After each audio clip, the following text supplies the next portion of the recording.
10 objets du quotidien que vous ne devriez jamais partager. Un dentifrice.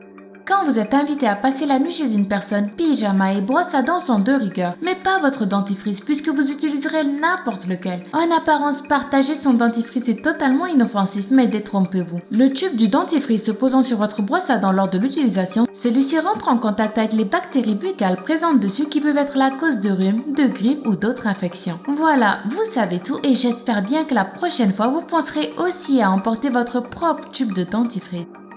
Un gant de toilette. Se frotter le corps et évacuer toute saleté, c'est ce à quoi sert normalement un gant de toilette. Enfin ça, c'est seulement si c'est le vôtre. Et oui, tout comme le savon, le gant de toilette ne doit jamais être prêté. Évoluant lui aussi dans un endroit humide, il ne sèche jamais entièrement et toutes sortes de bactéries et de germes s'y réfugient. D'où le risque d'avoir de l'acné ou pire, des champignons. Il est donc préférable d'utiliser son propre gant de douche et de le mettre à l'abri de l'utilisation d'autrui. Le savon.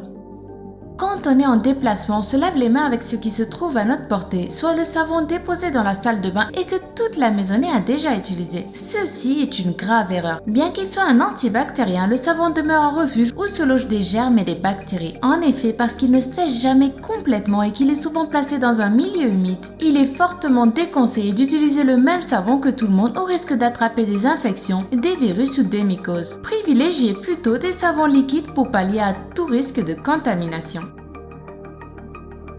Un coupe-ongle. Prêter son coupe-ongle, c'est comme prêter son rasoir. Et oui, le coupe-ongle est aussi un objet coupe-ongle. Le risque de se couper la peau et de saigner est aussi présent, d'où la nécessité d'éviter de prêter cet objet ou au moins de bien le désinfecter avant pour éviter toute contamination. Les ongles des mains et des pieds étant les plus exposés aux microbes, il est aussi conseillé de nettoyer son coupe-ongle et de bien se laver les mains après utilisation. Un déodorant. Vous êtes en déplacement et patatras. Voilà donc que vos aisselles commencent à dégager une odeur de transpiration infecte. Vous mettez donc du déodorant pour y remédier, en empruntant même celui de votre ami si nécessaire. Mais vous oubliez qu'alors, le déodorant à billes ou à stick est directement en contact avec la peau pour absorber toutes les mauvaises odeurs et les bactéries présentes dans vos aisselles. Ceci est encore une fois une erreur. Partager un déodorant à billes ou à stick est malheureusement le meilleur moyen de transmettre odeurs et bactéries d'une personne à l'autre. Les serviettes. Après une bonne douche, la seule envie qu'on a, c'est de se sécher avec une serviette, qu'elle soit la nôtre ou celle d'une autre personne, qu'importe. Cependant, quand vous essuyez votre corps avec une serviette, celle-ci s'imprègne d'eau. Et une fois laissée dans l'endroit humide qu'est la salle de bain, elle devient le nid favori des microbes. Et en plus, ceci empire lorsque la serviette n'est pas souvent lavée. Alors ne partagez plus votre serviette et évitez définitivement de risquer d'attraper des infections, de l'acné, de la conjonctivite ou des mycoses. La pince à épiler.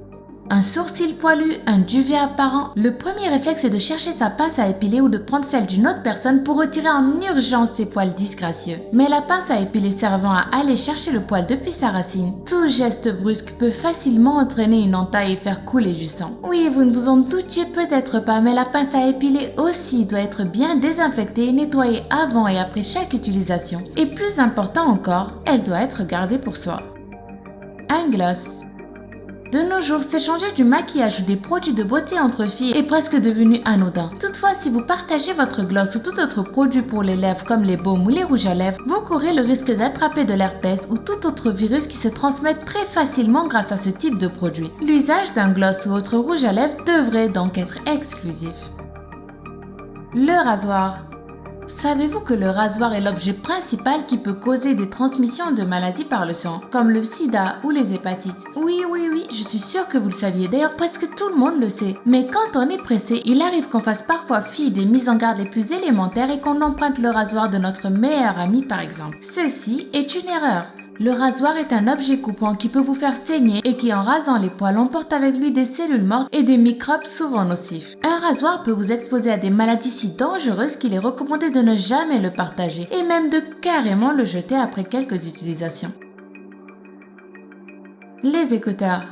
Il nous est tous arrivé au moins une fois dans notre vie d'oublier nos écouteurs à la maison et d'avoir cette envie irrépressible d'écouter de la musique le temps d'un trajet. Par conséquent, nous avons presque tous emprunté naturellement des écouteurs à notre voisin. Aïe, ceci est une très mauvaise idée. Croyez-le ou non, les écouteurs sont de véritables foyers à bactéries. Les microbes s'y développent très rapidement, surtout si vous les utilisez lors d'une activité sportive pendant laquelle vous transpirez. Oui, le simple fait de porter à ses oreilles les écouteurs d'une autre personne vous expose à attraper infections, furoncles ou pustules.